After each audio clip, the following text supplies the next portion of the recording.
আমি জানতাম যে আফগানিস্তানকে বাংলাদেশ কোনোদিনও হারাতে পারবে না, কারণ বাংলাদেশ আফগানিস্তানের থেকে অনেক অনেক আগে অ্যাডভান্স হয়ে গেছে এখন।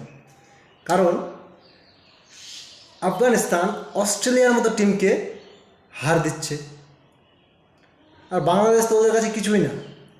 115 রান করেও যে এত কিছু করা যায় আমি ভাবতাম না, কিন্তু তারা দেখিয়ে দিল তাদের যে খেলা, তাদের যে টেকনিক, তাদের যে বোলারের উপর যে তাদের বিশ্বাস, কি করে মানে খেলাটাকে যে মানে একটা জায়গায় এক কাঠা করে ধরেছিল, মানে এর উপর আর কিছু বলা যায় না।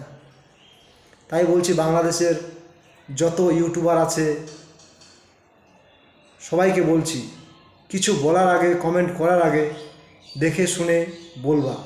কারণ যে তোমরা জানো না যে ইন্ডিয়ার যে সমস্ত প্লেয়াররা আছে তারা যদি খেলতে শুরু করে দেয়, কালকে তো দেখলাম অস্ট্রেলিয়া ইন্ডিয়ার ম্যাচে অস্ট্রেলিয়াকে কি পিটান না পিটাইছে, মানে পিটিয়ে পিটিয়ে বলের সাদা বলের রং লাল হয়ে গেছিল আমি যখন দেখছিলাম। তো আশা করি তোমরা বুঝে গেছো, আর ইন্ডিয়ার সম্বন্ধে কোনো খারাপ কমেন্ট বা খারাপ কথা বলবো না।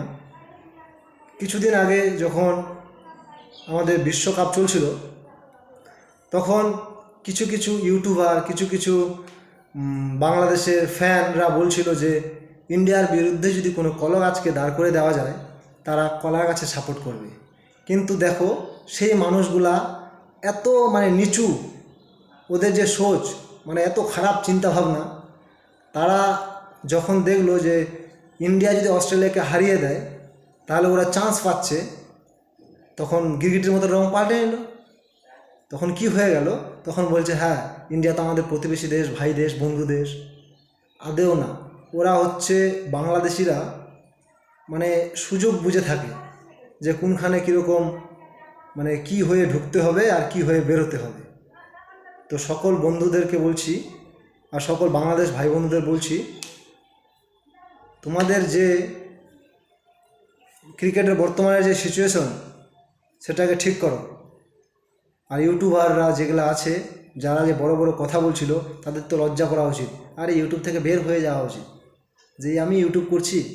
লজ্জার মতো কোনো জিনিস নাই।